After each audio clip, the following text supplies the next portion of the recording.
Ask your brother, man. I'm telling you, there's no such thing.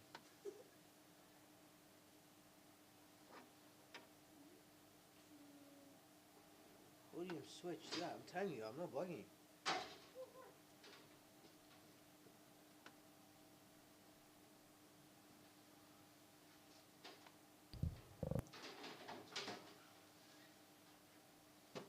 It's not on the podium. Oh. Yeah.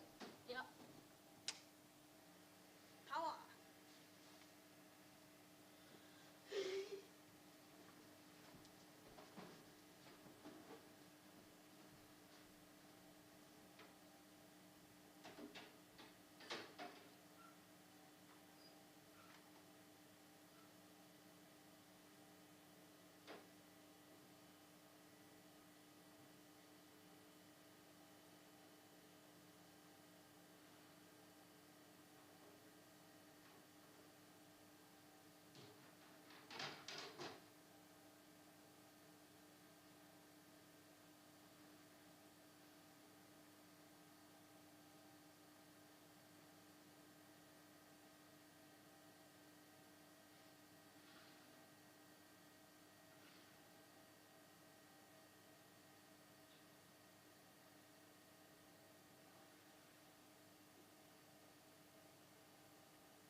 اللهم رحمتك أرجو فلا تكلني إلى نفسي طرفة عيني وأصلح لي شأني كله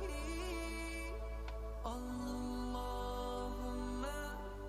لا إله إلا أنت لا إله إلا أنت وحدك لا شريك لك اللهم رحمتك أرجو.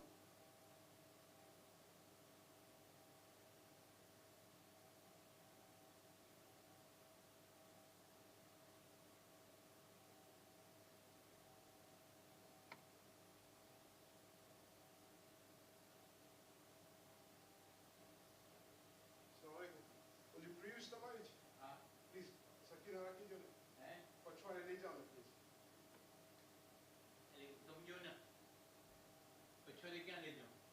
Kim tiyar hai kuch? Kim tiyar hai kuch?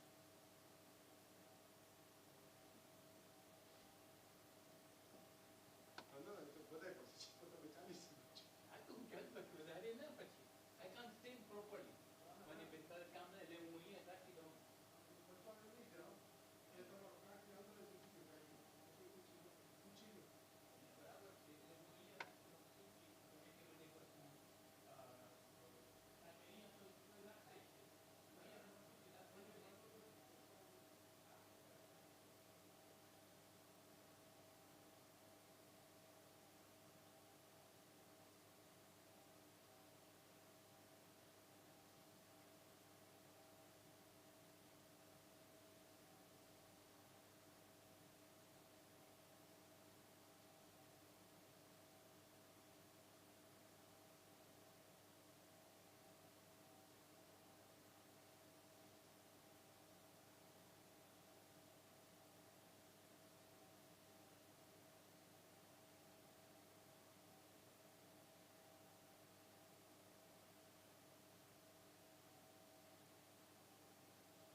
entrance. Main entrance. No, no. Main entrance.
صلوا على محمد وآل محمد.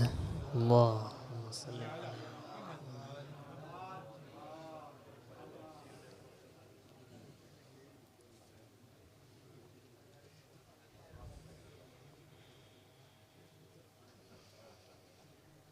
أعوذ بالله من الشيطان الرجيم.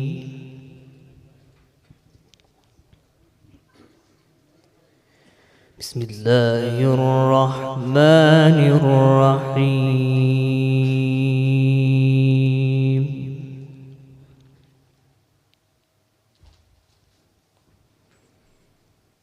والضحى والليل إذا سجى ما ودعك ربك وما قلى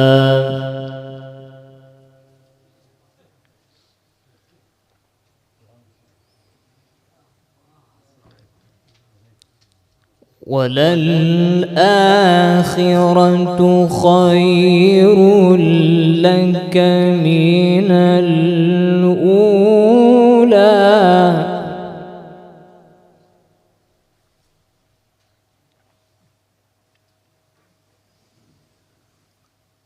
والضحى والليل إذا سجى ما ودعك ربك وما قلى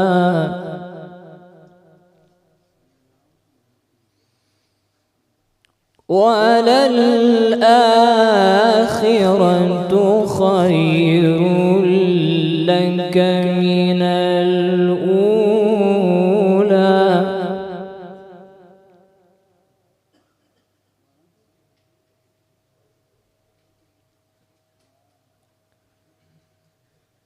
والضحى والليل إذا سجى ما ودعك ربك وما قلى وللآخرة خير لك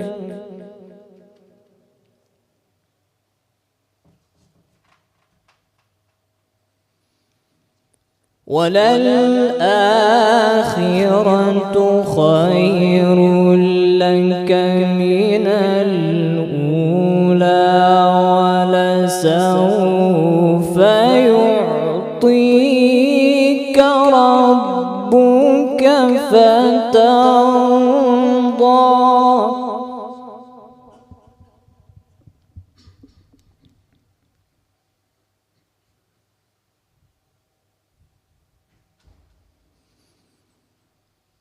ولسوف يعطيك ربك فترضى ألم يجدك يتيما فآوى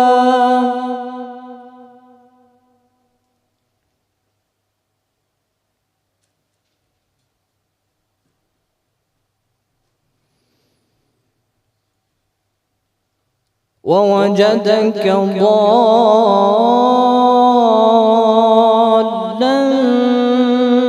فهدى ووجدك عائلا فأغنى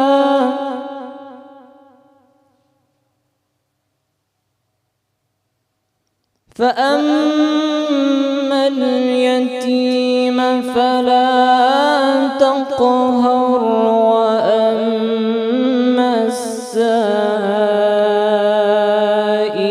فلا تنهر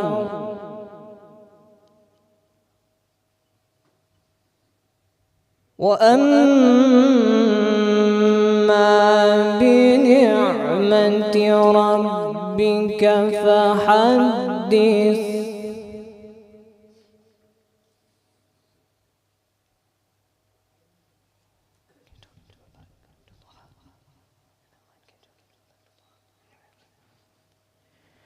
بسم الله الرحمن الرحيم والضحى والليل إذا سجى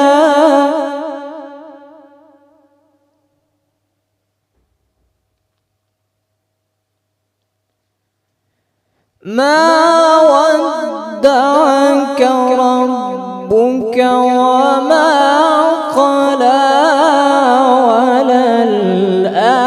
وللآخرة خير لك من الأولى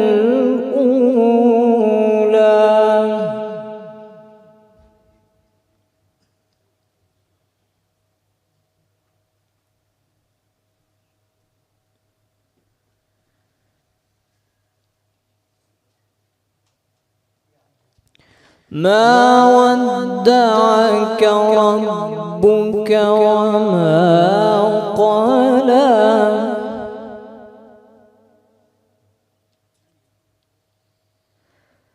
ما ودعك ربك وما قلى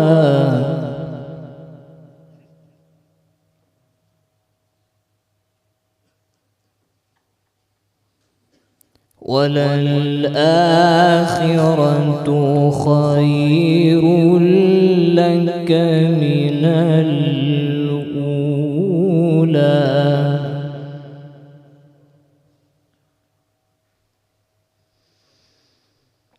ما ودعك ربك وما قلى وللآخرة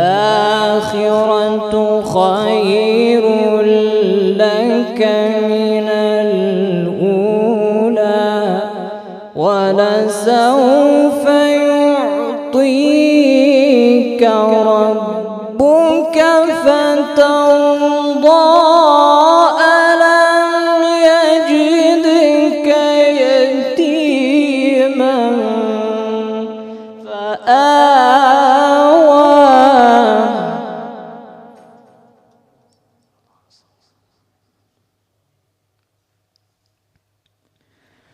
الله أكبر بسم الله الرحمن الرحيم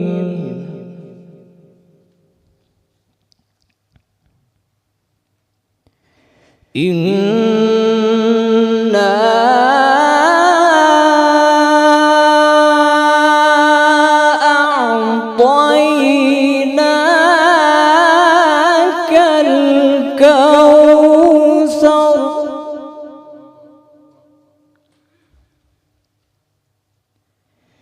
إنا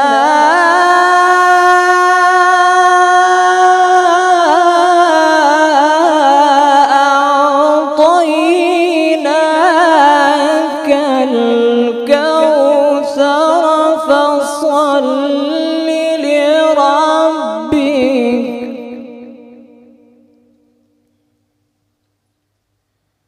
فصل لربك وانحر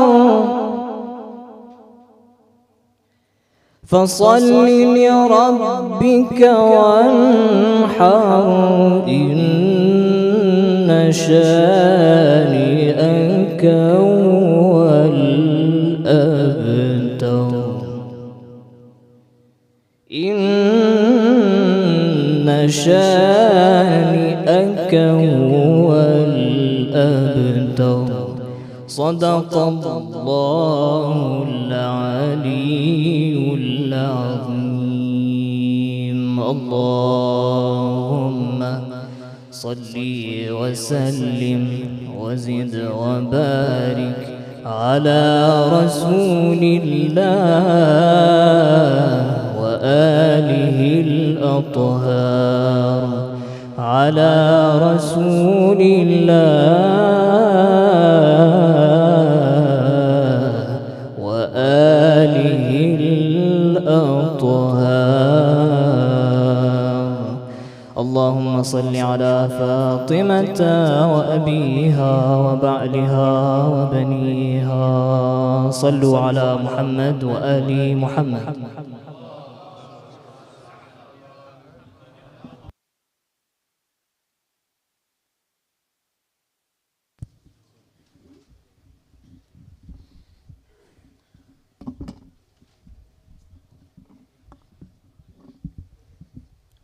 محمد وآل محمد صلوات.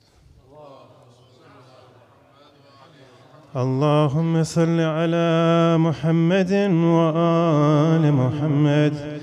بسم الله الرحمن الرحيم.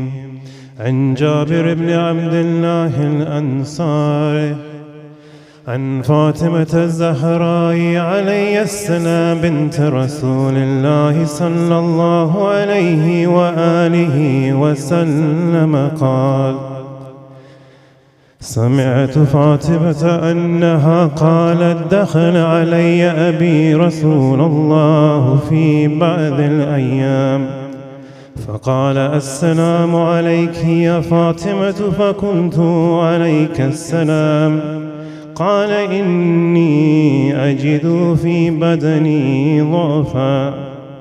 فقلت له: أعيذك بالله يا أبتاه من الضعف. فقال: يا فاطمة ائتيني بالكساء اليماني فغطيني به. فأتيته بالكساء اليماني فغطيته به، وسرت أنظر إليه وإذا وجهه يتلأله كأنه البدر في ليلة تمامه وكماله. فما كانت إلا ساعة وإذا بولد الحسن عليه السلام قد أقبل وقال: السلام عليك يا أمّا. فقلت: وعليك السلام يا قرة عيني وثمرة فؤادي. فقال: يا أمّا إني أشم عندك رائحة طيبة كأنها رائحة جدي رسول الله صلى الله عليه وآله وسلم. فقلت: نعم، إن جدك تحت الكساء. فأقبل الحسن نحو الكساء وقال: السلام عليك يا جداه يا رسول الله، أتأذن لي أن أدخل معك تحت الكساء؟ فقال: وعليك السلام يا ولدي ويا صاحب حوضي، قد أذنت لك. فدخل معه تحت الكساء. فما كانت إلا ساعة وإذا بوالد الحسين قد أقبل وقال: السلام عليك يا أمّا. فقلت: عليك السلام يا ولدي ويا قرة عيني وثمرة فؤادي. فقال لي: يا أمّا إني أشم عندك رائحة طيبة كأنها رائحة جدي رسول الله صلى الله عليه وآله وسلم. فقلت: نعم، إن جدك وأخاك تحت الكساء. فدنا الحسين نحو الكساء وقال: السلام عليك يا جدا، السلام عليك يا من اختاره الله، أتأذن لي أن أكون معكما تحت الكساء؟ فقال: وعليك السلام يا ولدي ويا شافع أمتي، قد أذنت لك. فدخل معهما تحت الكساء. فقبل عند ذلك أبا الحسن علي بن أبي طالب وقال: السلام عليك يا بنت رسول الله. فقلت: عليك السلام يا أبا الحسن ويا أمير المؤمنين. فقال: يا فاطمة إني أشم عندك رائحة طيبة كأنها رائحة أخي وابن عمي رسول الله. فقلت نعم، ها هو مع ولديك تحت الكساء. فأقبل علي نحو الكساء وقال: السلام عليك يا رسول الله، أتأذن لي أن أكون معكم تحت الكساء؟ قال له: وعليك السلام أخي ويا وسي وخليفتي وصاحب لوائي، قد أذنت لك. فدخل علي تحت الكساء، ثم أتيت نحو الكساء وقلت: السلام عليك يا أبتاه، يا رسول الله، أتأذن لي أن أكون معكم تحت الكساء؟ قال: وعليك السلام يا بنتي ويا بضعتي، قد أذنت لك. فدخلت تحت الكساء، فلما اكتملنا جميعا تحت الكساء أخذ أبي رسول الله بترف الكساء وأومى بيده اليمنى إلى السماء وقال: اللهم إن هؤلاء أهل بيتي وخاصتي وهامتي، لحمهم لحمي ودمهم دمي، يؤلمني ما يؤلمهم ويحزنني ما يحزنهم. أنا هرب لمن هاربكم وسلم لمن سالمهم، وعدو لمن عاداهم ومحب لمن أحبهم. إنهم مني وأنا منهم. فاجعل صلواتك وبركاتك ورحمتك وغفرانك ورضوانك علي وعليهم، وأذهب عنهم الرجس وطهرهم تطهيرا.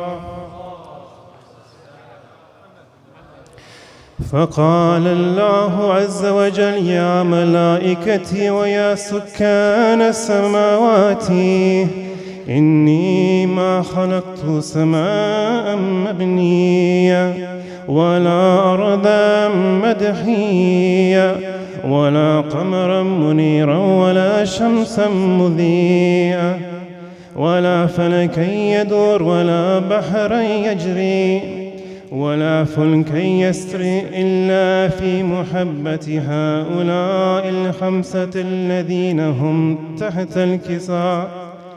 فقال الأمين جبريل: يا ربي ومن تحت الكساء؟ فقال عز وجل: هم أهل بيت النبوة ومعدن الرسالة، هم فاطمة وأبوها وبعلها وبنوها. فقال جبريل: يا ربي أتأذنني أن أحبط إلى الأرض لأكون معهم سادسا؟ فقال له: نعم، قد أذنت لك. فهبط الأمين جبريل وقال: السلام عليك يا رسول الله. العلي العلى يقرئك السلام ويخصك بالتحية والإكرام ويقول لك: وعزتي وجلالي إني ما خلقت سماء مبنية ولا أرضا مدهية ولا قمرا منيرا ولا شمسا مضيئة ولا فلكا يدور ولا بحرا يجري ولا فلكا يسري إلا لأجلكم ومحبتكم، وقد أذن لي أن أدخل معكم، فهل تأذن لي يا رسول الله؟ فقال رسول الله: عليك السلام يا أمين وحي الله، إنه نعم قد أذنت لك. فدخل جبريل معنا تحت الكساء، فقال لأبي إن الله قد أوحى إليكم يقول إنما يريد الله ليذهب عنكم الرجس أهل البيت ويطهركم تطهيرا. فقال علي لأبي يا رسول الله أخبرني ما لجلوسنا هذا تحت الكساء من الفضل عند الله. فقال النبي صلى الله عليه وآله والذي بعثني بالحق نبيا واصطفاني بالرسالة نجيا ما ذكر خبرنا هذا في محفل من محافل أهل الأرض وفيه جمع من شيعتنا ومحبينا إلا ونزلت عليهم الرحمة وحفت بهم الملائكة واستغفرت لهم إلا أن يتفرقوا. فقال علي عليه السلام والله فزنا وفاز شيعتنا ورب الكعبة. فقال النبي صلى الله عليه وآله يا علي والذي بعثني بالحق نبيا واصطفاني بالرسالة نجيا ما ذكر خبرنا هذا في محفل من محافل أهل الأرض وفيه جمع من شيعتنا ومحبينا وفيهم محموم إلا وفرج الله هما ولا مغموم إلا وكشف الله غما ولا طالب حاجة إلا وقضى الله حاجته. فقال علي عليه السلام إذا والله فزنا وسعدنا وكذلك شيعتنا فازوا وصعدوا في الدنيا والآخرة ورب الكعبة.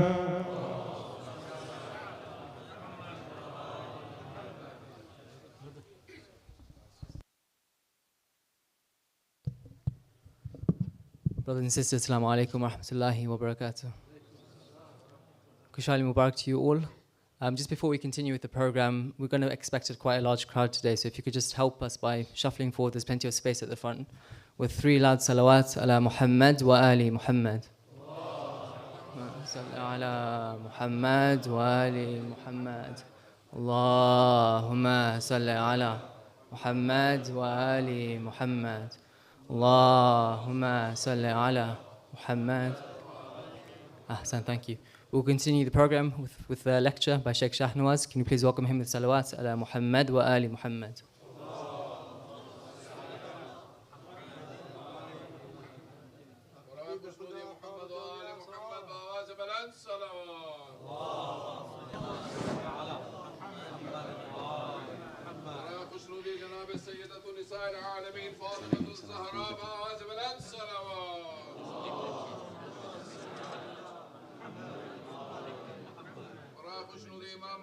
صاحب الزمان بأواز بلند صلوات.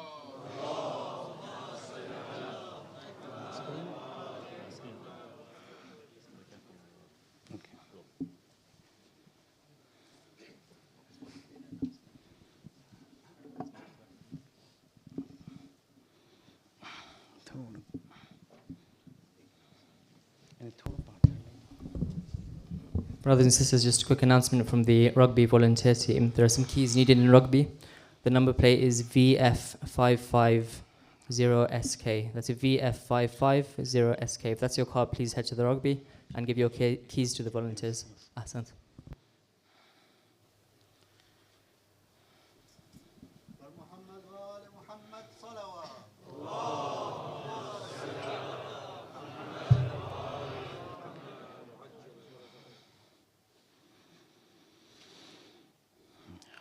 أعوذ بالله من الشيطان الرجيم بسم الله الرحمن الرحيم الحمد لله رب العالمين بارئ الخلائق أجمعين ثم الصلاة والسلام والتحية والإكرام على خاتم النبيين وسيد المرسلين أبي القاسم محمد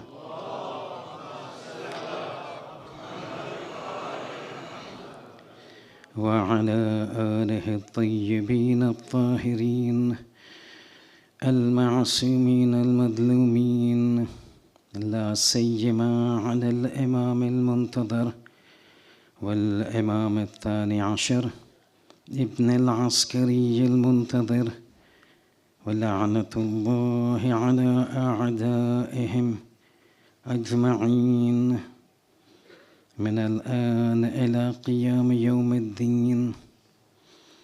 أما بعد، فقد قال الله سبحانه وتعالى في كتابه الكريم القرآن الحكيم: بسم الله الرحمن الرحيم إنا أعطيناك الكوثر. الصلوات.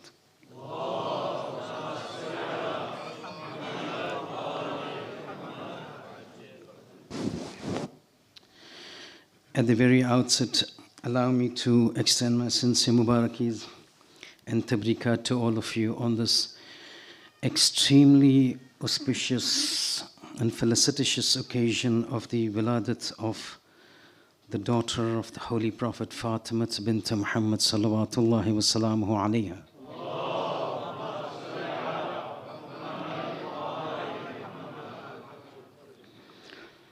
And as you've constantly been hearing over years and decades, that to get to the and to fathom the greatness of this lady in any dimension is something that is beyond the understanding of ordinary mortals like us, those who are non-ma'sumin. And the reason is that one of the reasons in which she has been, the Holy Lady has been named as Fatima, is that the people are unable to fathom kunhi ma'arifatiha, the greatness of the rank of this personality. And because the minds and the uqul cannot reach the depths of the understanding of who this lady is, she's been referred to as Fatima. But this is just one name and one reason why she's been called Fatima. This is the start of the majlis. One reason why the Masumin say that because the uqul of man cannot understand the greatness of this lady, she's been named Fatima. There is another reason for which this name has been given, which could probably be my last sentence of the majlis, but between then and now, there are a lot of things to discuss. In the life of the Holy Prophet, there have been very numerous events that can be termed as very important. Numerous events that can be taken out, and each of them play a very important role in the dissemination, in the establishment, in the explanation of the religion of Islam. And amongst all of these, the most important, one of the most iconic ones, one of the most important ones that could be taken out to represent on the part of Allah subhanahu wa ta'ala. See, we'll start off slowly, and then because of the time and because of the things that we need to, we will move fast. I may take up a few minutes, but I'm sure tonight there is nobody who would say anything to me. At the most, the Mukhi Sahib kahin kahin shake mane, but I know he's a muhib of Fatima. It's always Ya Mawlati, Ya Fatima Aghithini. So he's not going to say anything to me. Allahumma salli ala Muhammad wa ali Muhammad. The second group who remains is probably you, Mu'mineen and Mu'minat. But I challenge anybody, you over here, to send a WhatsApp message to the Mukhi, कि आज नी Bibi Fatima ni majlis has become long. Because all of us go to the sajda and says, Allahumma rzuqni shafa'at al-Husayn yawm al-wurud, after Ziyarat Ashura. Somebody sends a WhatsApp message and then goes to sajda seeking the shafa'at of Husayn after complaining about the majlis of his mother, then good luck to you. So sometimes these majalis are very good because there's nobody to talk to karwa mate koi nathi, so you have a good time. But having said that, we will stick to the time, but no guarantees, a few minutes here and there, because eventually it is the Wiladat of Sayyidatina Nisa'il Alameen. And you will see today things and discussions that just flabbergasts us as to how can an entity be of a nature of this characteristic, and then you understand, لأن الناس, people are unable to comprehend this. But coming back, in the life of the Holy Prophet, there are numerous events that can be considered as iconic, if we may use that word. One of the events that really stand out and bring out the importance and the rank of the Holy Prophet is the incident of Miraj, and the Holy Prophet goes. This incident of Miraj becomes so important and is so important in the eyes of Islam and in the eyes of God, with all its mysteries and all its secrets and all the fantabulous secrets of the Alamul Wujud, the world of existence, that in the eyes of God this incident is so important that He has chosen to name one whole surah on this event. Surah number 17 in the Quran is Suratul Isra. Isra means a nightly journey, the ascension that the Holy Prophet undertook. And more important also that Allah says, I will not suffice just by naming the whole surah on this event, because this event in my eyes is so important that I will start the surah by the same event. سبحان الذي أسرى بعبده ليلا من المسجد الحرام إلى المسجد الأقصى الذي باركنا حوله. Hallowed is that God who took His servant on a nightly journey from Masjid al-Haram ila al-Masjid al-Aqsa. And then He says, you know why? لِنُرِيَّهُ مِنْ آيَاتِنَا, so that we show him some of our signs of the realm of Amr, of the realms of the Akhirah. And these are no ordinary signs that He wants to show them. He wants to show him elite signs. And hence you have all those mysteries that where the Holy Prophet went, he went from the first skies to the second skies to the third skies and XYZ, and he kept watching this and he kept seeing this. One incident, and we move very quickly because there's a lot of things and I need to go right at the end to present something to you. So the riwayat says when the Holy Prophet reaches the seventh sky, all along Hadrat Jibreel is with him. And they reach a point where it is referred to as Sidratul Muntaha. Sidra is lot tree. Muntaha means the extreme end. The lot tree at the extreme end. And I'll tell you why it's called the lot tree of the extreme end. When the Prophet goes with Jibreel, reaches that point, then the Prophet is moving, he turns back and he sees Jibreel is not following him. Jibreel tells him, Ya Rasulullah, now I cannot go beyond this point. This is now, هَذَا فِرَاقٌ بَيْنِي وَبَيْنَكَ. Between me and you there is firaq. Now you need to go alone, because that is solely your prerogative. That lot tree signifies the maximum limit an ordinary individual other than the Holy Prophet can go. The Holy Prophet crosses the Sidratul Muntaha. As he crosses that tree comes out by the power of God in speech. Rawat says that tree turns to the Prophet and says, Ya Rasulullah, from the time that I have been created, no makhluk, no creation of God has crossed me except you, Rasulullah. This is your rank and this is your position from the time I have been created. Even Sayyidul Malaika is not having the power and the authority and permission to traverse and cross me. You are the one who's been allowed by God to pass through into the sanctimonious territory that is beyond me. So this is about Mi'raj. The question would be coming into your mind is today is about Bibi. What has Bibi got to do with discussion about Mi'raj? Why am I talking about Mi'raj? And the reason is this. And we will discuss a few aspects of it today, and probably a little more detail some other time when we get an opportunity. Between Hadrat Zahra Salamullahi alayha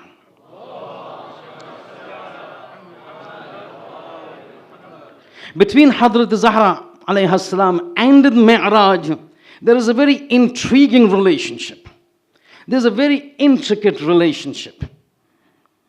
And that is why it becomes important that if you have to discuss something about the Holy Lady tonight, in the night of the Wiladat of this Holy Lady, we have no option to pick out some of our fadail related to Mi'raj to understand what is the Bibi's rank in that realm. This realm has never given Bibi the rank that she deserves. Otherwise, she would never have had her ribs broken. Otherwise, she would never have had to cry over Janab Muhsin. This world has not given her her rights. But there are individuals and there are inhabitants in another world who realize her rank. And this is why we need to pick out the incident of Mi'raj. Very intricate relationship. One aspect, and we come to the main point that we want to discuss. The Prophet says, when I went into Mi'raj, I reached the 7 skies, fulan, and all of us have heard it. We don't want to repeat it. I just want to explain one point as to how to start up this entire discussion, the relationship of Bibi with Mi'raj. The Prophet says, I kept going till I came to a point when now I'm being allowed by God. Allah has allowed me to enter paradise. He says, as I reach the first door of paradise, I look up. See, most of us have gone for ziyarat in the Atibat Aliyah. You've gone to Karbala, we've gone to Najaf. You go to Karbala, you look at the haram of Hazrat Abbas alayhi salam, and at every gate you see something written over there. Ya Qamar Bani Hashim. Yes? That's the title. So you start looking at gates, every gate has a... Remember this one, because 2 minutes later, 3 minutes later, I'll be coming back to this again. So there's a name written on top of it. Every door you go there. Prophet says, the first door of the paradise, when I reached, I looked up and I see something written over there. And ajab over there was written, Fatimatu Khiyaratullah. Fatima is the chosen one of God. On the door of paradise, when certain wives of the Prophet harbored jealousy towards this lady, always complaining to the Prophet, what is it in this girl that you see that keeps you attached so much to her? What does the Prophet go and tell this lady? Does she go and say that on paradise it is written, Fatimatu Khiyaratullah, she is the chosen one of God? And you want to be jealous of this lady? You don't stand a chance. So this relation that we want to talk about, this little a trailer of what relationship you're talking about. Door of paradise. The Prophet goes on Mi'raj. Now we're coming to the discussions. When the Prophet went on Mi'raj, amongst other things that were discussed, I want to pick out the 2 of the most important things. He goes to Mi'raj, he comes back with all its mysteries and all the miraculous nature. And you know, yeah, one misal, I'll give you one example. Riwayat says when the Holy Prophet left, he pushed the door open. We had these revolving doors. You see, in olden times, you had those doors. In India and Pakistan, and those olden doors, government offices, you push, it keeps open and close. He opens the door is moving. He goes up, goes to the first sky, 7, second skies, third skies, fourth skies, Sidratul Muntaha. The Baharun Nur talks to Allah, goes to paradise, looks at Jahannam, sees this, sees that, fulan, comes back, and the door is still moving. Don't ask how, we are not here to explain scientific facts, but this is what the riwayat say. All of this taking place, so this is one aspect of the miraculous nature of Mi'raj. We don't want to discuss that. What I'm saying is when the Prophet goes to Mi'raj, he comes back. God gives him 2 gifts. And these 2 gifts I need to talk about. He comes back with 2 gifts. And you will see how these gifts are so important in our lives. And we need to hold fast to these 2 gifts. If there has to be any semblance of a chance for us with the lives that we live, the disobediences that we do, the absolute mukhalafat without any fear of Allah subhanahu wa ta'ala, the complete focus on the maddiyat and the material life. If we need to stand any chance of salvation, these are the 2 gifts we need to hold in our hands. Otherwise things become very difficult. The first thing that Allah gives when the Holy Prophet comes back is the Wilayah of Amir al-Mu'mineen salawatullahi wa salamu alayhi.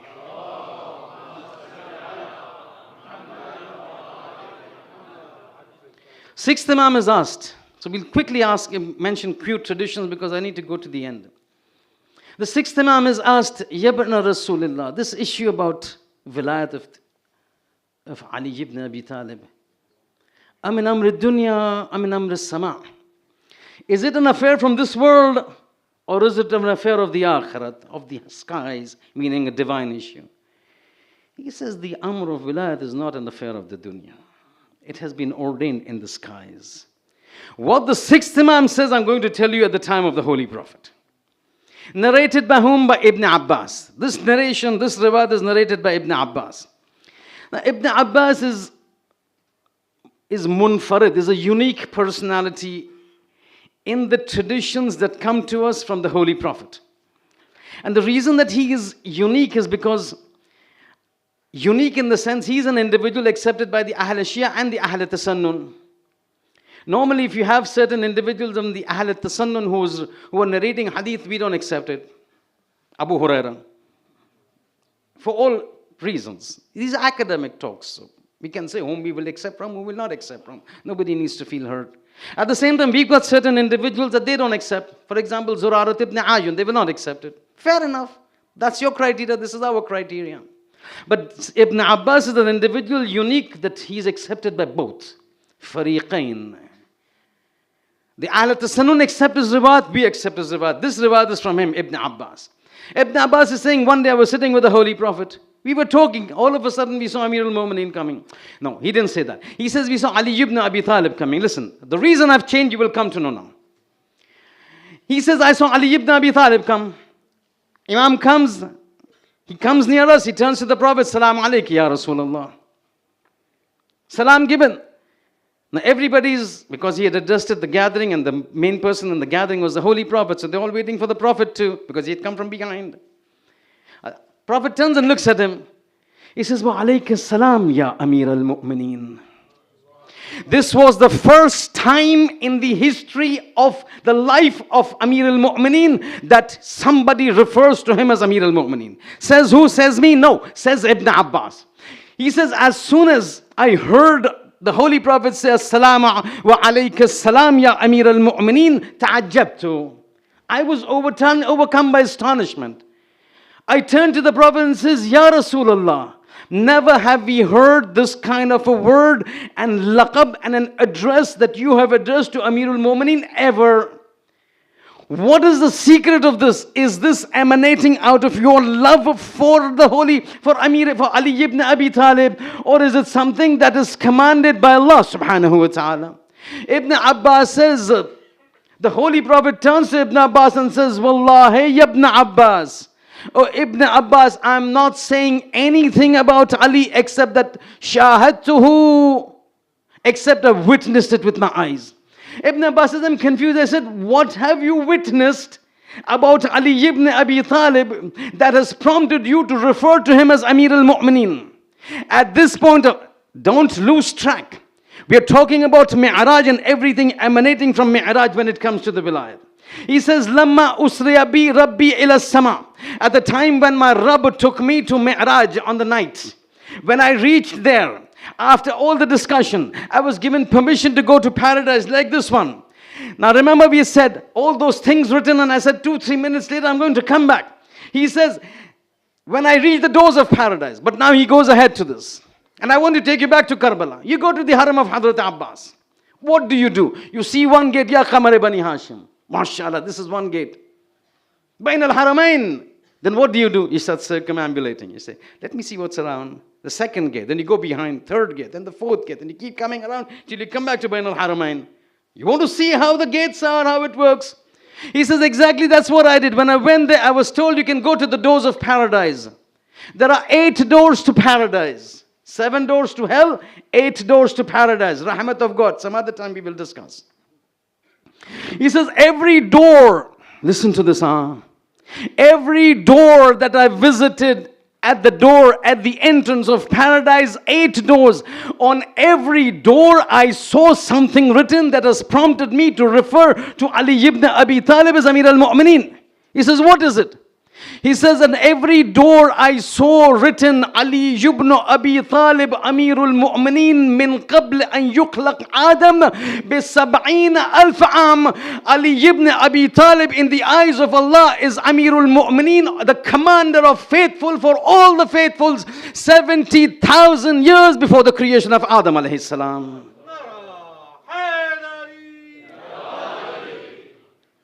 70,000 years in the eyes of God that he is down. The Amirul Mu'mineen. It says, because of this, I've addressed him as Amirul Mu'mineen. So this is one wilayat. Having understood the wilayat, now God says, I'm going to give you the wilayat. And he told him over there, I am ordering you that after you, your successor will be Ali ibn Abi Talib. You're skipping this out. You've heard this? Amirul Mu'mineen, commander of the faithful. If somebody becomes commander of the faithful, obviously he's the representative and the successor of the Holy Prophet. The second gift that he brought, the Holy Prophet, that Allah gave him, first is Wilayat of Amirul Mu'mineen. Second, he gave him the wujud, muqaddas of Hadrat Fatimah az-Zahra. Salamullahi alayhi.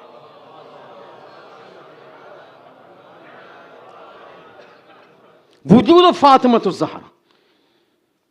Riwayat of Fadl ibn Sha'dan. Who Fadl ibn Sha'dan is, fala, let alone. Just one hadith I'm just referring to, go and refer it. Fadl ibn Sha'dan, very close companion of the Holy Prophet. He's got one tradition in which Ali and Fatima are competing each other in superiority. It's called tafakhur.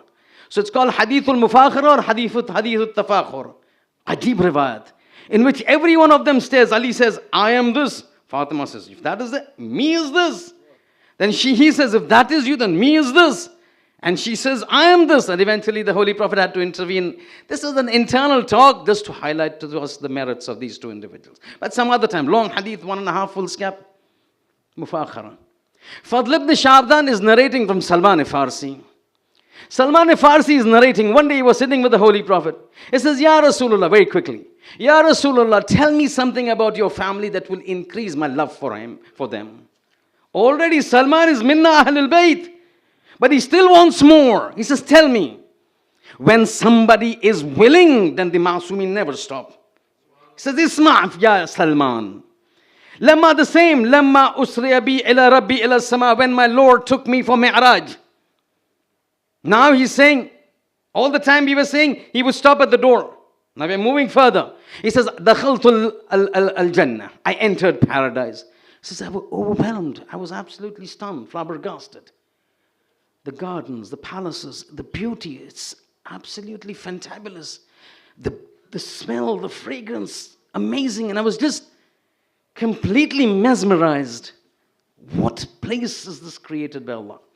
So all of a sudden I was overcome by a powerful fragrance that completely obliterated all other fragrances that was there. It was so beautiful that it was almost on the verge of being swooned. So beautiful, so captivating. Madhosh karne wali jo hai khushbu. Madhosh samajhte na aap? Hosh insan ka jab chalega. So captivating. He says, I turned to Jibreel and says, Jibreel, what is this? What is this fragrance that is overpowering even the original fragrance of paradise, which itself was so beautiful? So he said, Ya Rasulullah, I know what it is, but I don't know what it is. He says, means what? I know, but I don't know. He says, I know where this fragrance is coming from. He says, where? He says, points up. He saw certain groups of angels carrying something and coming. The Prophet says, what is that?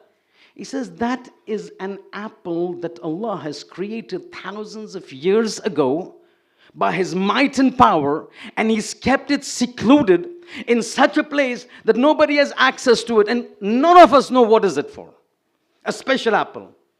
This fragrance is because of that apple, because it's coming down. I myself don't know what that apple is for. At that time, the angels come. They come before the Rasulullah. This is, Inna Allah yuqri'uka salam. But before that, they say one more sentence. Inna Allah huwa salam. Allah, His name is as-salam. Wa huwa yuqri'uka alayka salam. He's sending salams upon you. He says, then what? He says, Allah has given this as a gift to you. says, what am I supposed to do? He says, you will be informed in time. Just take this gift. Rasulullah Khuda says, I took it. I then handed it to Jibreel. Says, keep it till I get further instruction what needs to be done with it. The entire journey of Miraj finishes. I come down. Jibreel says, I've been ordered to give this to you. And do what? He says, Allah has asked you to consume this. لِإِنَّ اللَّهَ يُبَشِّرُكَ بِفَاطِمَةَ بِنْتَ خَدِيجَةَ. Allah is giving you basharat of Fatima bint Khadija. Says, I was asked to consume. Go to Khadija. At that very time, Fatima came into the womb of Khadija. This is what inna a'tayna kal kawthar. We have given you Kawthar. So he came back with Wilayah of Ali. He came back with Fatima to Zahra. Now we are moving. Yeah, this was the base that I wanted to create.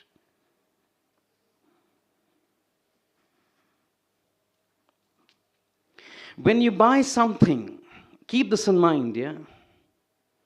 He came back with the Wilayat of Ali ibn Abi Talib. He came back with the wujud of Fatima to Zahra. Inna Allah yubashiruka bi Fatima. Allah is giving you basharat of Fatima. Then comes down, inna a'tainaka al-kawthar. When you buy something very important, let me give you a contemporary example, yeah? So for example, in the current times, you have this new phone coming up from Samsung, Z Fold, yeah, 4, whatever. When you buy that phone, Samsung gives you a cover and case. Why? Because it's not a 400, 500 pound phone. It's a 1600 pound phone. So to take care of this phone that is so important, so valuable, I'm going to give you a case to protect it. Allah said to the Holy Prophet, I'm giving you something priceless in the form of Wilayat of Amir al-Mu'mineen. You need a protector for this Wilayat, Fatima to Zahra. And that is why the entire life Fatima spent in the protection of Ali ibn Abi Talib. Had it not been the defense of Wilayat, the ribs would never have broken down. Had it not been the defense of Wilayat, Mohsen would never have become Shaheed. Had it not been the defense of Wilayat, the door would never have burned down. Had she remained into the house like the wives of the Holy Prophet, nothing of this would come forward. But every time then people would try to usurp the right of the Wilayat of Amir al-Mu'mineen, she would come forward to defend. She had to be facing the slaps, she faced the kicks, she faced the lashes, she faced XYZ, which resulted in XYZ. Allah said, Wilayat is so precious, you need something to protect. I cannot just give you the Wilayat without the protector. Take the Wilayat and I'm sending you the protector, Fatima to Zahra. That is why after the shahadat of the Holy Prophet, for 40 days, one hand Hassan, one hand Hussein, every house of Medina, the lady would knock at the door, call out the ladies, Ama sami'tum fi qadir man kuntu mawlahu fahada aliyun mawla. Do you not remember my father saying, Man kuntu mawlahu fahada aliyun mawla? Why have you left my husband? Why have you left the Imam of the time? Do you not fear the death of Jahiliyyah without knowing the Imam of your time? The protector of Wilayat, Fatima to Zahra. But the amazing thing is that this protection was not just at the time of the living Fatima to Zahra. Fatima to Zahra continues to protect the Wilayat. Continues to protect the Wilayat even in her death. The physical, material death you're talking about. And you want to see how? Listen to this incident. In Iraq, there is a family. There was a family. We're talking about 250 years, 250 years from today. There's a family by the name of Al-Uzri, which originally belonged to Bani Tamim. See, they had this Qabila, you heard about it, Bani Tamim, Bani Asad. Even now, 13th of Muharram, you have the Bani Asad coming around, entering into the Haram, to replicate what their grandfathers did. Thousands of people enter to pay their condolences, just like they did at the time in the plains of Karbala after the Shahadat of Imam Hussain alayhi salam, 13th. Bani Tamim al-Uzri. It was a big khandan. Uncles, aunts, stepmothers, stepbrothers, stepfathers, falan. It's a big khandan. Two individuals in this khandan really stood out in this family. One, his name was Shaykh Kadhim al-Uzri al-Tamimi. Ya At-Tamimi al-Uzri. And the second was Shaykh Muhammad Rada al-Uzri. Careful attention. How Fatima, even in her death, continues to support the Wilayat of Amir al-Mu'mineen. Not just in her life. Amongst these two individuals, one is Shaykh Kadhim al-Uzri, the other is Shaykh Muhammad Rada al-Uzri. They were regarded in their time, 250 years ago, as two of the best of the shu'ara, sha'ir, poets in the Arabic language. Tabahhur over the Arabic language. Out of these two, Shaykh Muhammad Rada al-Uzri was, in terms of the control and eloquence and command over the Arabic language, superior to Shaykh Kadhim al-Uzri. But for some reason, because of the lutf of the Ahlul Bayt or his love for the Ahlul Bayt excessively, or what, despite Shaykh Kadhim al-Uzri being inferior in the language compared to Shaykh Muhammad Rada, even though inferior to him but superior to all the others, his shi'r and ash'ar became more mahbub in the eyes of the people. Many times you've seen this. There's some people who are not so skillful, but still Allah gives them the fame and shuhrat that is not given to the others. Shaykh Kadhim al-Uzri was one of those. Probably because of his love for Amirul Mu'mineen and the Ahlul Bayt. This Shaykh Kadhim al-Uzri, whose ash'ar and shi'r were mahbub at that time. The shi'r of Shaykh Muhammad Rada was only prominent in the academia of the Arabic grammar. But amongst the people, the ash'ar of Shaykh Kadhim al-Uzri, very popular. He has got a shi'r that he's written, pay attention. He's got a shi'r that he's written which is in 1,000 baits. In shi'r, you write baits. Yeah, you say one stanza, one couplet, one bait, 1,000 baits. And the experts of the shu'ara say, and this bait, this shi'r, has been written in praise of Amir al-Mu'mineen salawatullahi wa salamu alayhi.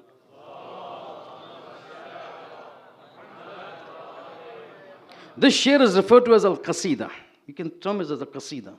And the name is al-Qasida al-Ha'iyya. Pay attention. Al-Qasida al-Ha'iyya. So understand this. This al-Qasida al-Ha'iyya comprises of 1,000 bayt. Over a period of time, it is written on old times paper. Only 581 baits out of the 1,000 remain. But those people who had read the entire one, they say, from the time the shu'ara began to write the Fadail of Amir al-Mu'mineen, till that time, 250 years ago, no shi'r, no qasida in praise of Amir al-Mu'mineen can match this qasida in eloquence and standard. One of the most eloquent of the qasids of Amir al-Mu'mineen in praise. Al-Qasidatul Ha'iyya. Says nothing can be compared to this. So eloquent. You and me will never understand this because what? We speak Urdu, English, Gujarati. But the Arabs know that. Arabs can understand.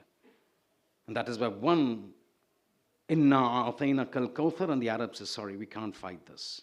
This is not kalamul bashar. It has to be fawqa kalamul bashar.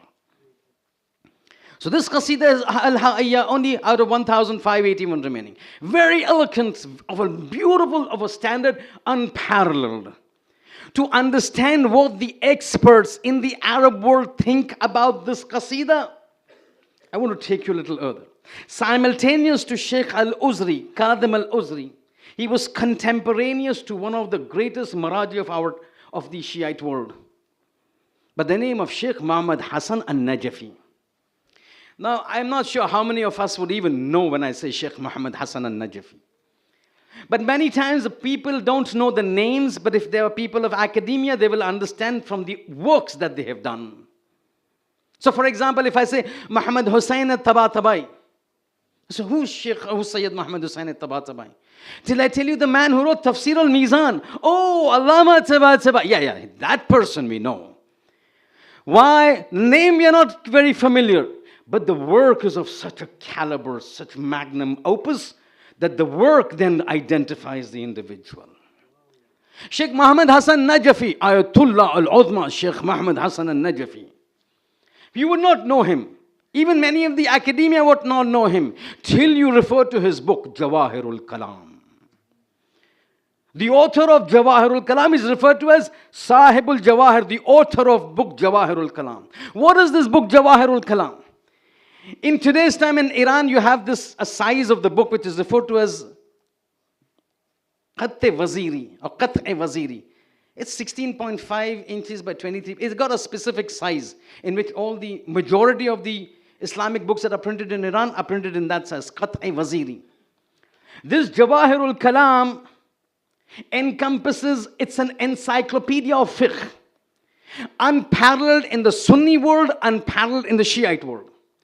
This encyclopedia of fiqh written by Shaykh Muhammad Hassan al-Najafi is in 50 volumes printed recently. 50 volumes. Each volume is 400 pages. 20,000 pages of absolute ilm of fiqh that Sunnis refer when they want to discuss certain issues of fiqh. 50 volumes, 400 pages, 20,000 pages of fiqh. You will not find a single marja after this time in the last 250 years who is a mujtahid or who is a marja who cannot and does not have access to Jawahirul Kalam. This is this book, Jawahirul Kalam. Jawahirul Kalam, the Shaykh Muhammad Hassan Najafi was just before Shaykh Murtada Ansari. Just before Shaykh Murtada Ansari. This individual, no marja's house will be devoid of Jawahirul Kalam. You have to have this book, Jawahirul Kalam, if you want to become a mujtahid, if you want to become a marja. You cannot without this book. It is of such caliber. Unparalleled in the Sunni world, unparalleled in the Shia world. This Shaykh Muhammad Hassan, Ayatullah al-Uzma Shaykh Muhammad Hassan al-Najafi, Sahib al-Jawahirul Kalam, he was living contemporaneous to Shaykh Qadim al-Uzri. When he gets this 1,000 baits of Al-Qasida Al-Hayya and he reads it, Riwayat tell us historical reports. When he read it, his eyes swelled up with tears. Tears fell down his cheeks. And he's telling his companions, I'm willing to give the rewards of 50 books of mine with 20,000 pages just so that I can get this Al-Qasida Al-Hayya into my book of deeds. I'm willing to trade. And you know how many years it took for him to write the 50 volumes? 32 years. He says 32 years of effort I'm willing to share and exchange if he's willing to give me his Qasida Al-Hayya. This is how you realize the importance of this Qasida. Understood? Qasida in praise of Amirul Mu'minin. Understood? Let's move forward. Shaykh Abbas Qumi is narrating this incident. This is where I wanted to bring you. Inshallah, we should finish off quickly. It's related to Al-Qasida Al-Hayya. I wanted to tell you the maqam of this Qasida Al-Hayya. And then when the Wilayat of Ali with the protection of Fatimah join together, then you see things that are supernatural, which is not ordinary. Because one is Wilayat, one is the protector of Wilayat. This is narrated by Shaykh Abbas Qumi. See, I'm telling you, everybody references, so you can't say it's coming from the pocket. Shaykh Abbas Qumi is narrating. Shaykh Abbas Qumi Najaf, Haram, Amir al-Mu'minin. He's saying in Karbala, there was a maddah. In Arabs, when they would have these, what we say Nauha Khan and Manqabat Khan, the Arabic term or the Farsi term, maddah. Says that in Karbala there was a maddah who loved this Al-Qasida Al-Hayya. He was brilliant because he had read it so many times and he would recite it so beautifully that whenever people wanted to have Jashan of Amir al-Mu'minin, they would call him to recite this Qasida. Says, Fulan Mudda, I want you to recite Al-Qasida Al-Hayya. But he had a specific dab, specific norm. That whenever he would recite Al-Qasida Al-Hayya, see, when people with marifat, they know what it means. He had this dab, that whenever he would recite Al-Qasida Al-Hayya, he would have a condition. That I will recite this, and after reciting it, he will take out his amama. He would take out the turban that he would wear. He would stand up and start reciting the Masab of Fatima to Zahra. See, people know Wilayat and the protection of Wilayat. Allah is Hakim, yeah? Tanzilul Hakim. Tanzilul min al-Aziz al-Hakim. He's Hakim. If he's given Fatima with the Wilayat, that means there's a reason for it, yeah?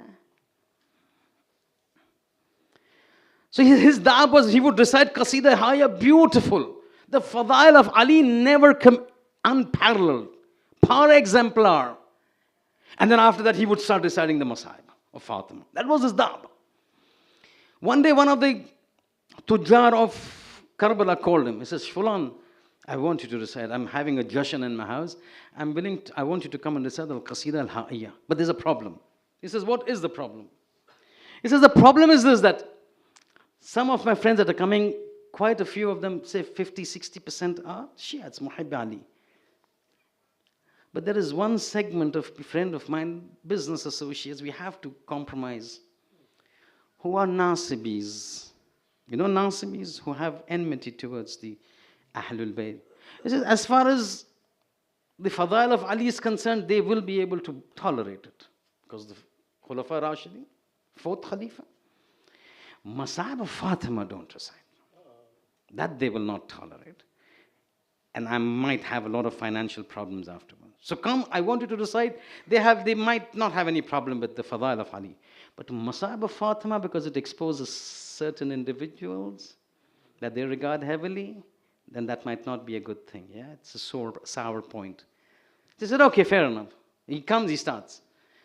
It's just like, when we start reciting Majlis, it just flows and just goes off. Now, for example, I was told, look at the watch. I can't look at the watch. I'm just going with the flow. Stays away.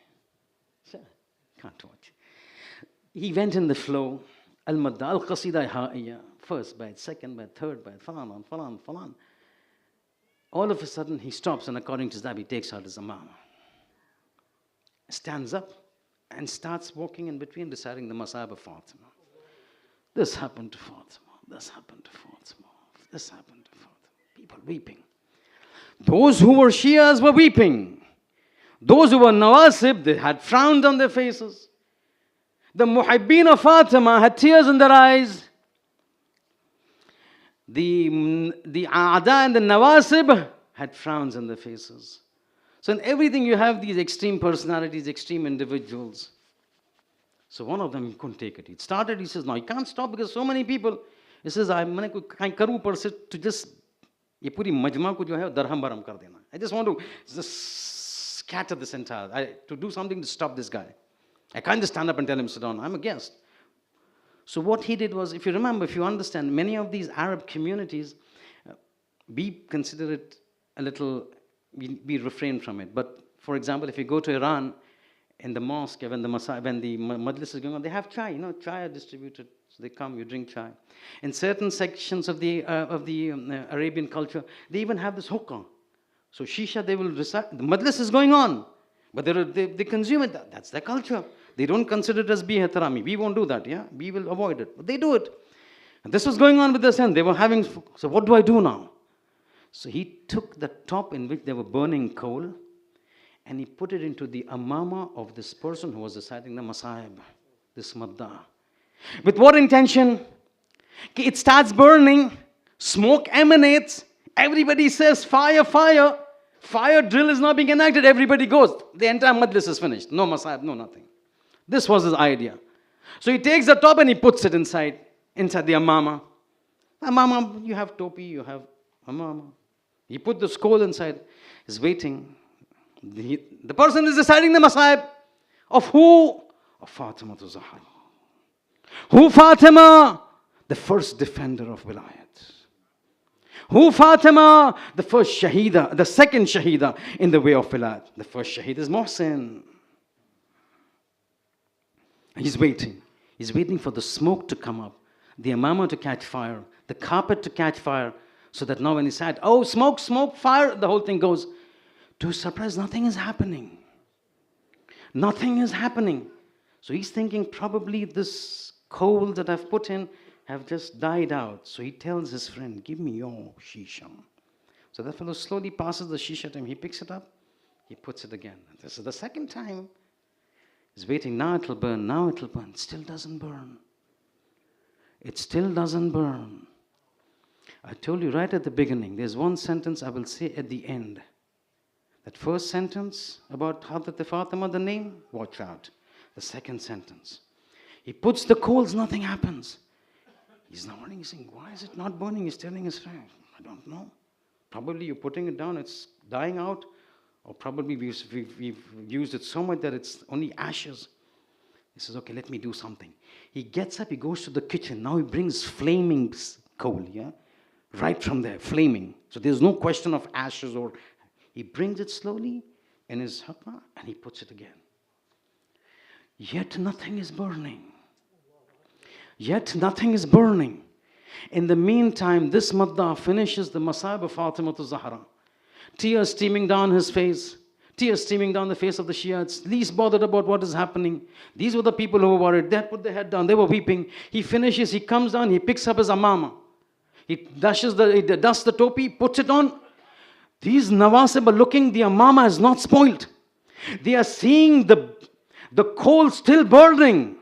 But neither the amama was burned, nor the topi was burnt, nor the carpet on which the coal was lying was burnt. The tradition says, the report says, as soon as they saw, they realized this is not an ordinary act.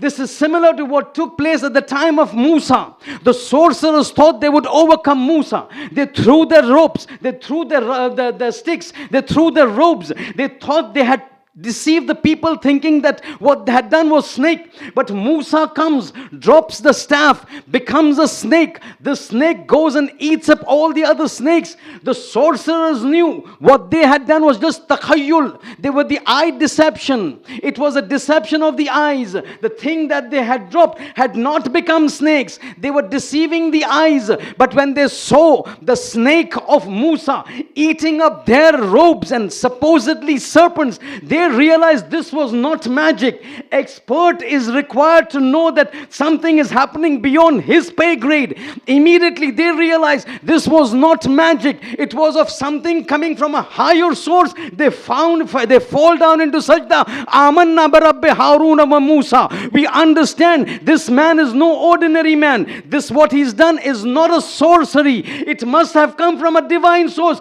We believe in the Lord of Harun and Musa. Same thing over here. The Nawasib realize they're seeing the flaming coal. They're seeing the burning coal. The amama was not burned. The topi was not burned. The carpets on which the flaming coals are there is not being burned. All of them, the tradition says, historical reports, all of them stand up and say, Nashhadu anna Aliyan Amir al-Mu'mineen Waliyullah.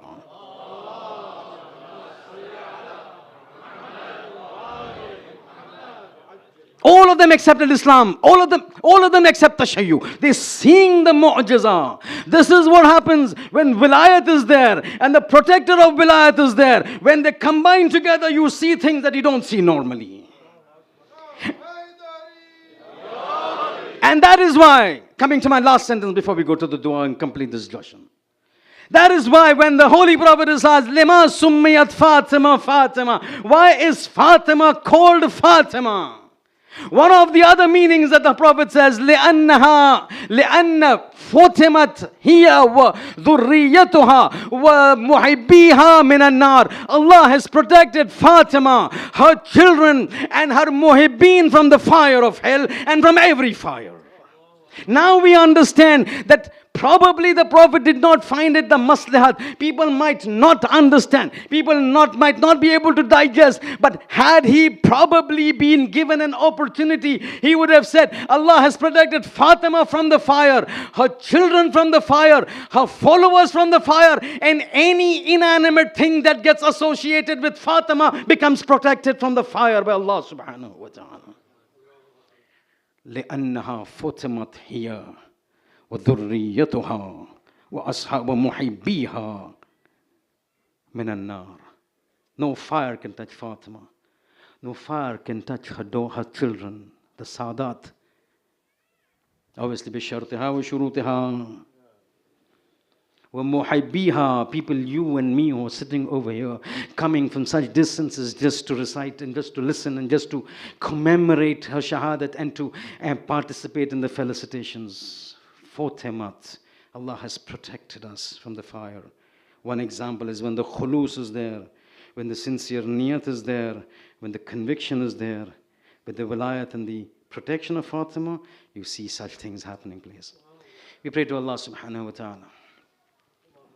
الله بحق محمد وأنت المحمود وبحق علي وأنت الأعلى وبحق فاطمة الزهراء وأنت فاطر السماوات والأرض وبحق الحسن وأنت المحسن وبحق الحسين وأنت قديم الإحسان وبحق التسعة المعصومين من ذرية الحسين عليه السلام. Parwardigara, O Allah subhanahu wa ta'ala, accept our ibadat for tonight.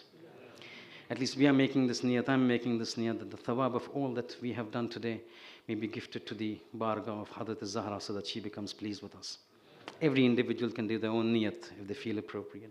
We pray to Allah subhanahu wa ta'ala by the fadail of Fatima al-Zahra, by that hawra and siyah, by that angelic entity in human form. Allah forgive all our gunahan and kabira and saghira. Parwardigara, tamam mu'minin mu'minat ki pareshaniyon ko dur farma. Parwardigara, jo bhi mushkilat mein unki mushkilat ko dur farma. All those who are having problems of health and wealth, Allah ward away by the barakat of Fatima al-Zahra. Allah hasten the reappearance of the 12th Imam.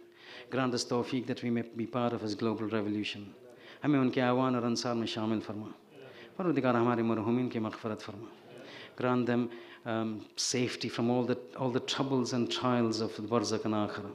परवरदिगार दुनिया और आखिरत में तेरा ग़ज़ब और अज़ाब से हमें महफूज रख. परवरदिगार जो मरीज़ उनको शिफ़ा कामिला आजिला नसीब फरमा. O Allah, protect the lives of our Mirage. May they continue to shower their guidance under the guidance of Imam Zamana upon us. O Allah, protect the Hawzat-e-Ilmiya, which is the factory that brings about this ulama that keep our Shiite belief and Shiite madhab united. O Allah, we pray to Allah that when we die, aqibat bi khairhu. When we die with the name of Hussein and Ali in our hearts. We die with the love of Muhammad and Ali Muhammad in our hearts. O Allah, very important, बहुत मुहिम इस बात की इस चीज़ की है कि परवरदिगार फातिमा के सदक़े में हमारे बच्चों को जो है वो सिरात मुस्तकीम पर रखना. Allah, this West is a society that has so many problems for the youths and for our kids. We pray to you by the barakat of the greatness of Fatima al-Zahra. Protect our children from deviation. Those who have been deviated by the barakat of Fatima al-Zahra, bring them back into the Wilayah of Ali ibn Abi Talib. Allah, grant our tawfiq, grant us tawfiq and our children the tawfiq that from us up to the day of judgment, all our generations have the love of Nabi and Ali Nabi. ربنا تقبل منا إنك أنت السميع العليم غفر الله لنا ولكم والحمد لله رب العالمين.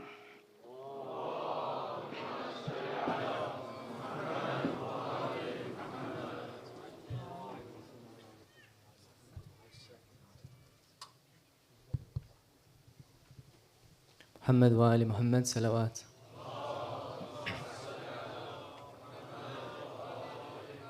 There are a lot of our brothers who are sitting in the hallway outside and in the shoe area. So if we can please try and shuffle forward a few spaces so we can let as many people into the main hall as possible. Sallallahu ala Muhammad wa ali Muhammad.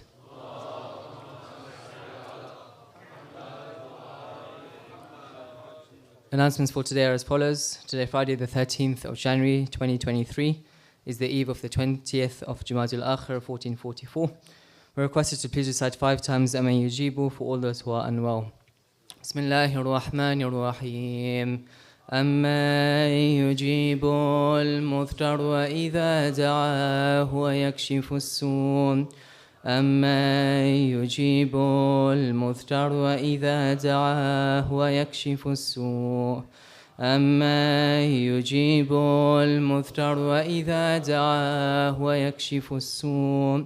أما يجيب المضطر وإذا دعاه ويكشف السوء. أما يجيب المضطر وإذا دعاه ويكشف السوء. الفاتحة شفاء المرضى.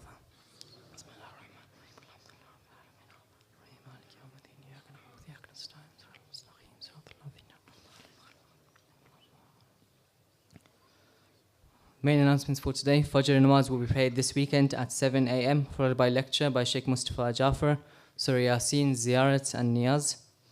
An annual 30th Juz Hifth announcement. The registration for this year's annual children's 30th Juz Hifth program will open on the 1st of Rajab for girls and boys aged 4 to 12 years old. The event will inshallah take place on the 23rd day of Shahr Ramadan, Friday the 14th of April 2023. To register, please check the Jamaat website on the 1st of Rajab from midday onwards to access the registration form. YDD, that's Youth Dua Drive, are now enrolling boys and girls aged 5 years to 14 years for the recitation of 3 short duas and dua iftatah in the month of Ramadan. To register for auditions, please email ydd@hujjat.org. The Burial Fund team have sent emails where available with renewals for 2023. Please check your inbox as well as your junk and spam folders. Those that have been asked for postal renewals, these have been posted out. If you have not yet received the renewal, please get in touch with them by emailing bf@hujjat.org or contact the team. The Hujjat membership subscriptions for the year 2023 is now due. You can pay either online or at the Treasurer's desk.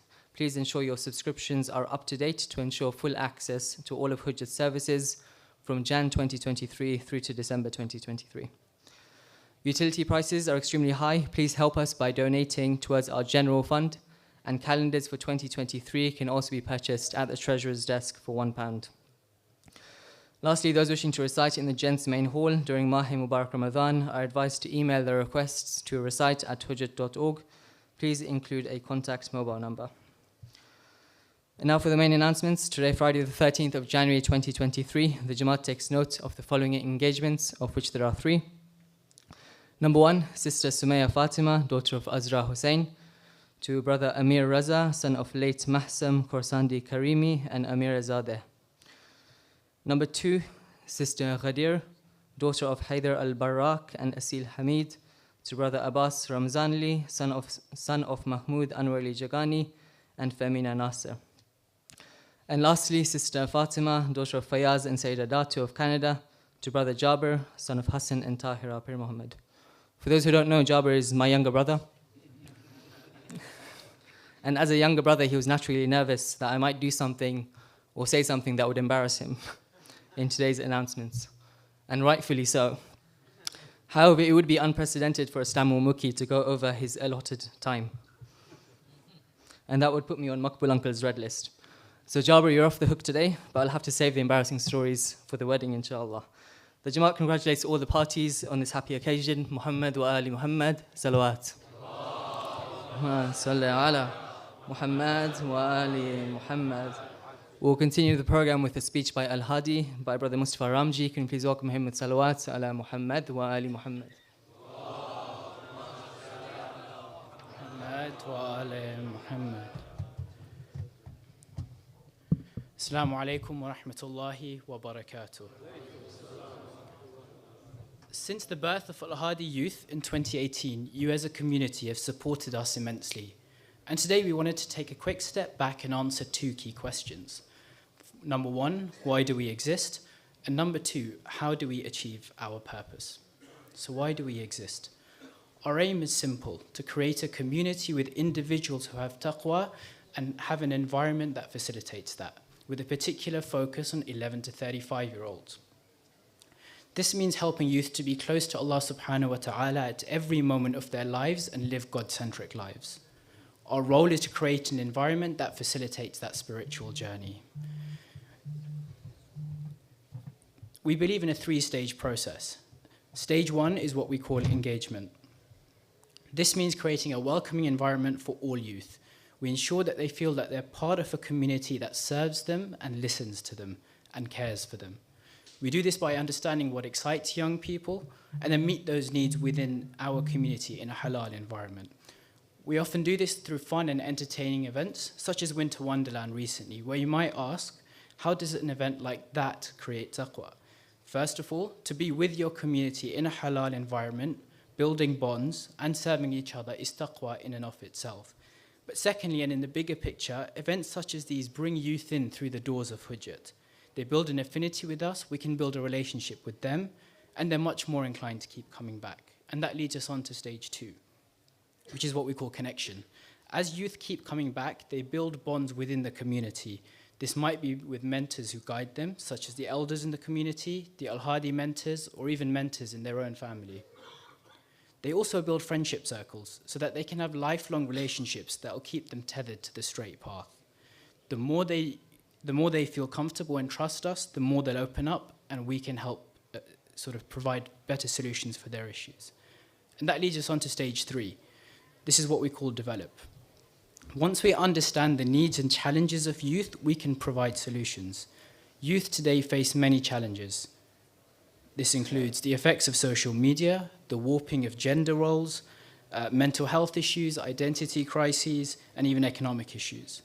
What we can't do is prevent exposure to these challenges, whether it's at school, at university, when they're beginning their careers, or even sometimes at home. What we can do is equip them with the skills and tools to deal with these challenges. So once youth have been through that engage, connect, and develop process, we'd hope to see them be more God-conscious, stronger in their identity, and ultimately more integrated with Hujjat.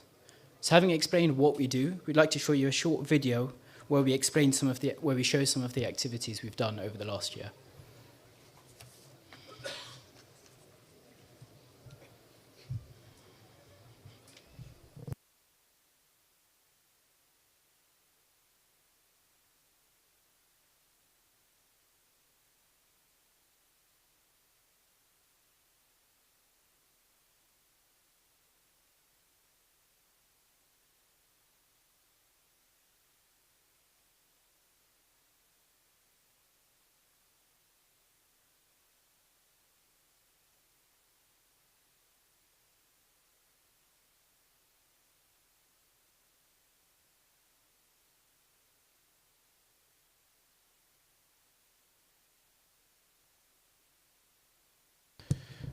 I'm sorry, it appears the audio is not working, but hopefully the images give you enough.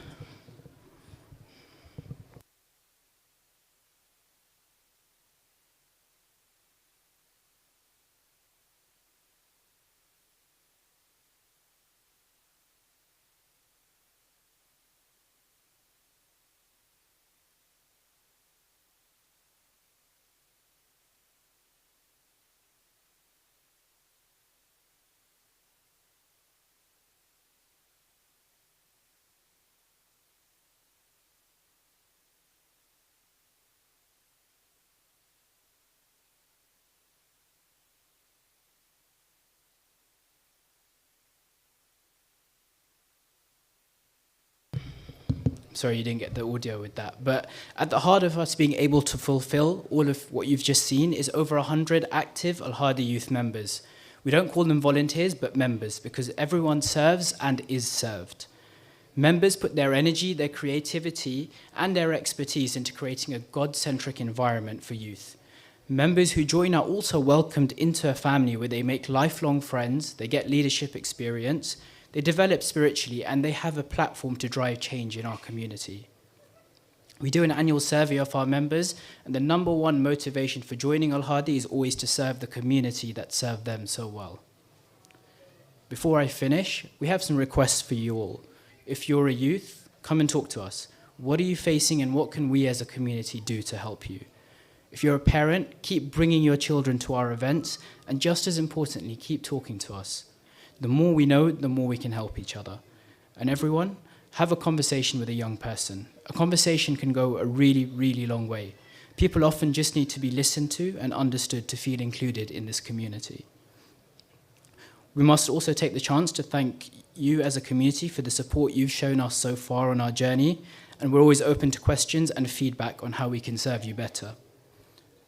We're also selling some merchandise and some sweet treats outside, so make sure you grab a hoodie that's actually been designed by artists from our own community. We ask for your prayers and your continued backing in our mission to help youth move together to God. Wassalamu alaikum wa rahmatullahi wa barakatuh.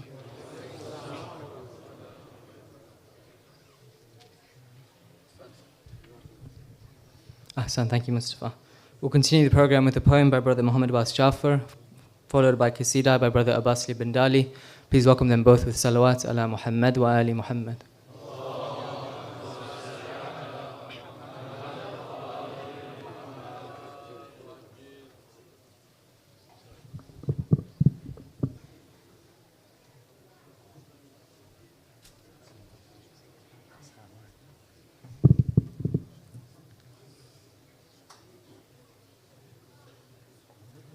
أعوذ بالله من الشيطان الرجيم بسم الله الرحمن الرحيم إنا أعطيناك الكوثر فصل لربك وانحر إن شانئك هو الأبتر.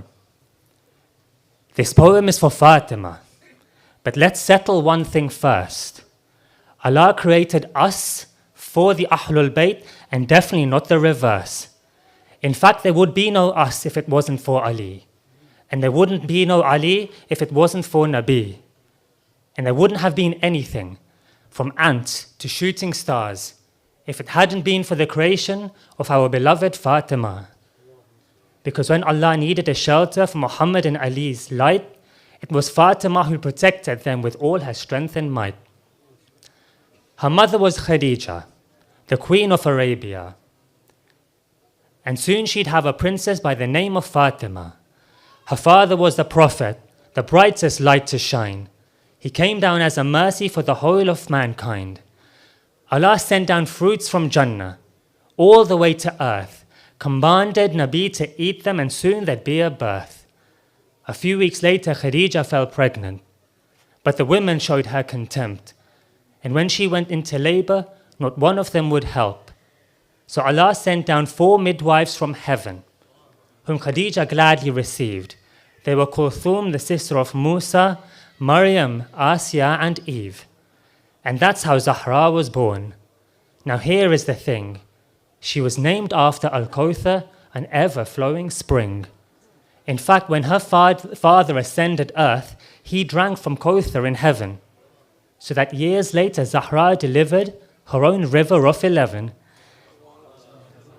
It's no wonder then that the Prophet would hug her, show her love and affection, saying, when I hold Fatima, I can smell a fragrance just like heaven.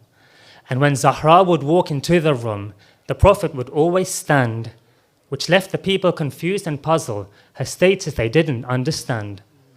So the Prophet explained that like Zahra, there is definitely no other.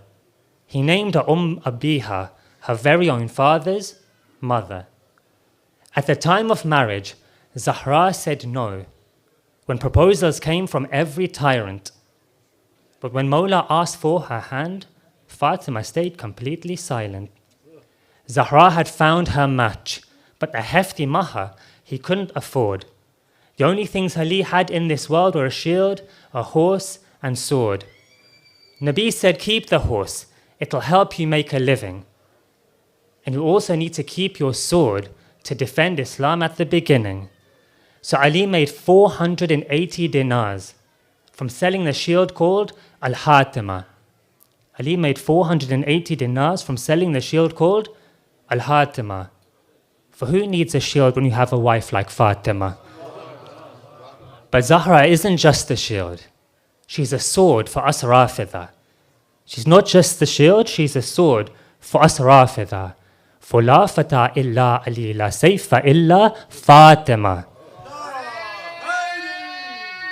Ya Ali. But Zahra isn't just a shield, she's a sword for us Rafida. For la fata illa Ali, la sayfa illa Fatima. Nabi asked Ali after the wedding, how did you find Zahra? Ali said that she was the best companion for getting closer to Allah. At Uhud, Fatima dressed 63 of Ali's wounds. She had no problem providing assistance, whereas others didn't have a single scratch as they ran off into the distance. And soon after, Ali and Fatima had Hassan and Hussein. And only a short time later, Zainab and Kulthum came. If these children weren't an honor enough, here's more praise for Fatima. Here's more praise for Zahra. For whoever loves her loves the Prophet, and whoever loves the Prophet loves Allah. Now look at Mubahala. Let us call our women was a clause, meaning women can engage in politics and have a say in such a cause. So yes, the Quran said women plural, but the Prophet just brought one. Fatima would have succeeded even if the Christians brought all their nuns. And when they took away Fadak, Zahra gave the greatest of sermons, her voice just like Nabi's from behind the veil of the curtain. She explained that Fadak had been gifted, but their knowledge was insecure. How could they ever doubt a woman who Allah Himself had made pure? Fatima became the flag bearer when it comes to Tawalla and Tabarra. The strongest Shia of Ali was none other than Fatima to Zahra. Tawalla because she told the people that Ali was the rightful leader. Tabarra because she sent her curses on the instigators of Saqifa. Tawalla because she answered the door, gave her life for her Imam. Tabarra because she wouldn't answer when the two of them said salam. Tawalla because for the sake of Imamat she always gave and gave. Tabarra because she forbade certain people from knowing about her grave. So to those who took Ali's haqq and wore crowns that were completely ghasbi. So those who took Ali's haqq and wear crowns that were completely ghasbi, we send 100 la'na like we're doing Zahra's tasbih. The truth is they never understood Fatima. Their hearts were hard and wooden, which is why one of them saw her as nothing but just a woman. Now he might see just a woman, but Fatima is like no other. Under the kisa we see her as a daughter, wife and mother. If sons are blessings and daughters are mercies, if sons are blessings and daughters are mercies, show me the daughter who was a mercy to the mercy for the whole of mankind. If Amirul Mu'mineen was complete Iman at Khandak, and if marriage completes half your faith, show me the wife who completed Iman for Kul Iman. If Hasanain are the leaders of the youth of paradise, and if heaven lies under the feet of your mother, show me the mother whose feet are Jannah for the leaders of Jannah. But in the end, Ali knew it was time to return the amanat. But in the end, Ali knew it was time to return the amanat. So if you hate the killers of Zahra, now's the time to drop a lanat.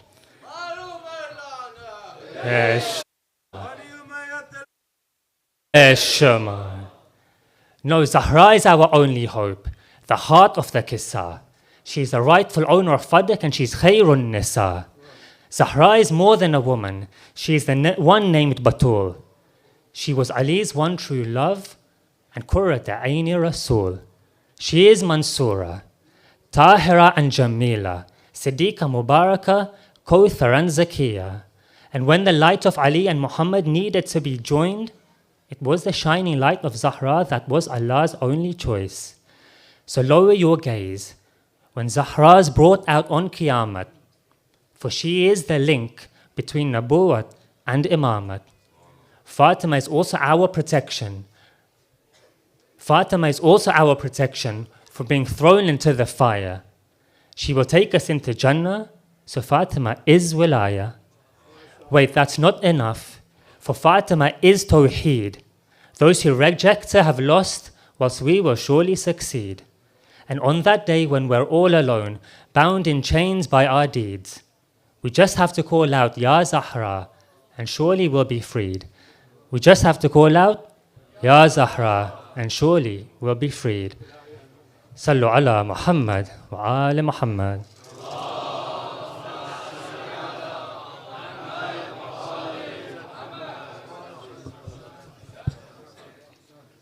Ahsan, thank you. Brothers, just a quick car park announcement. For those who are parked in Mandir, the deadline is 10:30 p.m. today. And you're requested to please not take any of the cups and drinks to the Mandir. We'll now have Qasida by Brother Abbas bin Dali. Please welcome with salawat ala Muhammad wa ali Muhammad.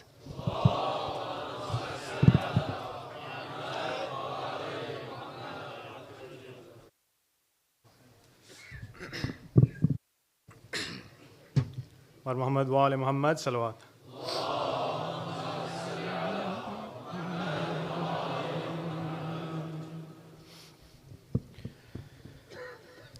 है मेरे लब पे सनाए ज़हरा,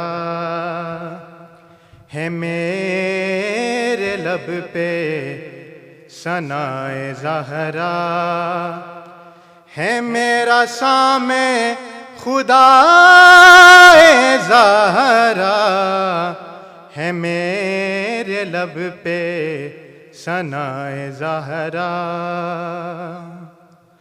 अब और कुरान का क्या शरफ हो, अब और कुरान का क्या शरफ हो, अब और कुरान का क्या शरफ हो, سنے محمد سنائے زہرا، ہے میرے لب پہ ثنائے زہرا، اور نظام عالم نہ چل سکے گا، نظام عالم نہ چل سکے گا، نظام عالم نہ چل سکے گا، اگر نہ چکی چلائے زہرا، ہے میرے لب پہ ثنائے زہرا، اور جہاں کے رازق علی ہے لیکن، جہاں کے رازق علی ہے لیکن، جہاں کے رازق علی ہے لیکن، علی کو روٹی کھلائے زہرا،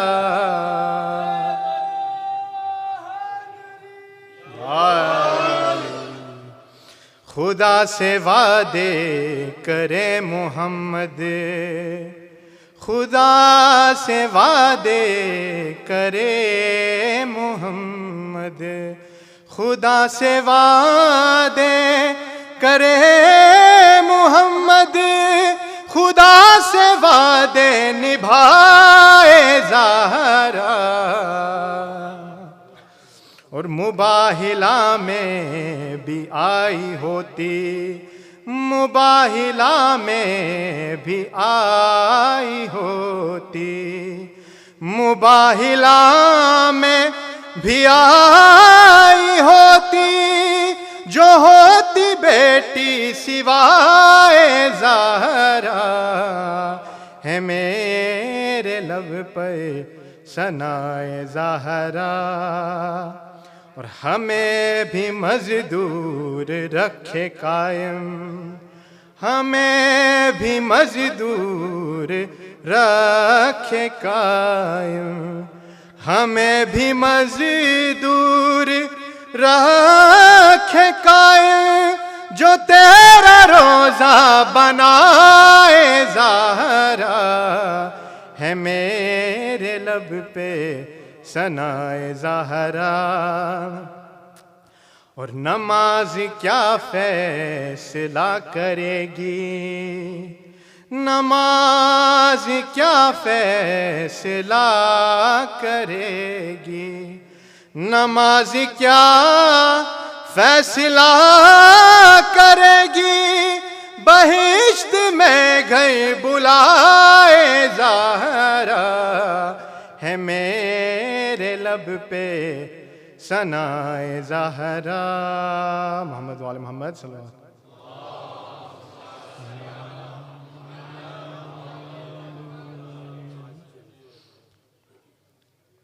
محمد وآل محمد صلی اللہ علیہ وسلم.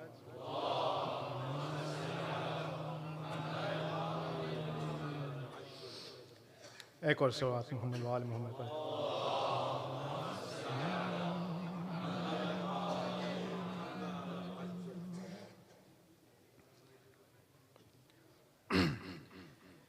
جو فاطمہ نے لکھایا حسین لکھا ہے، جو فاطمہ نے لکھایا حسین لکھا ہے، نہ ایک حرف زیادہ حسین لکھا ہے، جو فاطمہ نے لکھایا حسین لکھا ہے، ابھار نقش جو کر کر کے ماتم شبیر، ابھار نقش جو کر کر کے ماتم شبیر، یوں ہاتھ نے سر سینہ حسین لکھا ہے،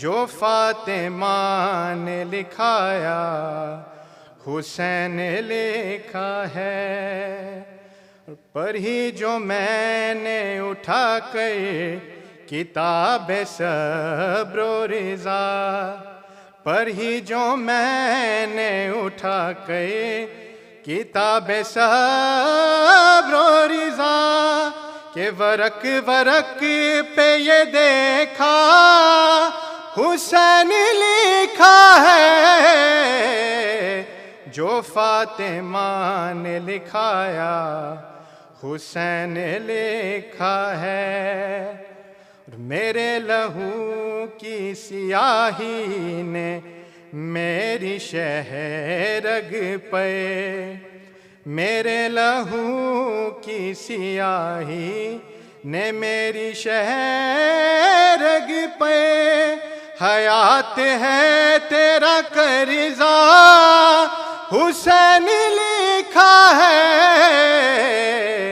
جو فاطمہ نے لکھایا حسین لکھا ہے، اور دمشق والوں کے سینوں میں بنت حیدر نے، دمشق والوں کے سینوں میں بنت حیدر نے، سنا کہ لہجہ علی کا حسین لکھا ہے، جو فاطمہ نے لکھایا حسین لکھا ہے۔ محمد وعلی محمد صلی اللہ علیہ وسلم۔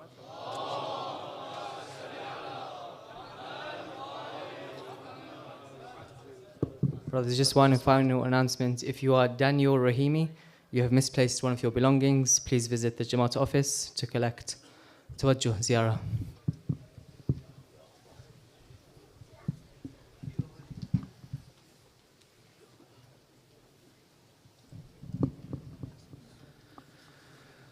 السلام عليك يا رسول الله، السلام عليك يا أمير المؤمنين، السلام عليك يا فاطمة الزهراء سيدتي نساء العالمين، السلام عليك يا خديجة الكبرى، السلام عليك يا حسن المجتبى، السلام عليك يا أبا عبد الله الحسين، وعلى 9 المعصومين من ذريتك، علي بن الحسين ومحمد بن علي وجعفر بن محمد وموسى بن جعفر وعلي بن موسى ومحمد بن علي وعلي بن محمد والحسن بن علي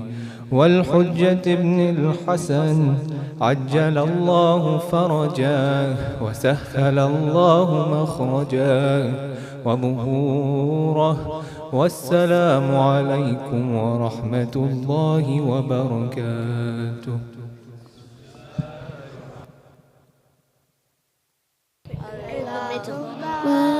كل وليك وجدت من حسن، صلواتك عليه وعلى آبائه في هذه الساعة وفي كل ساعة، وليا وآفدا وقائدا وناصرا ودليلا وعينا، حتى تسكنه أرضك طوى وتمتعه فيها طويا.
Brothers, you're requested to please be seated so chai and tabarruk can be served. Please be seated so chai and tabarruk can be served. Ahsant.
أفلح من صلى على محمد وآل محمد.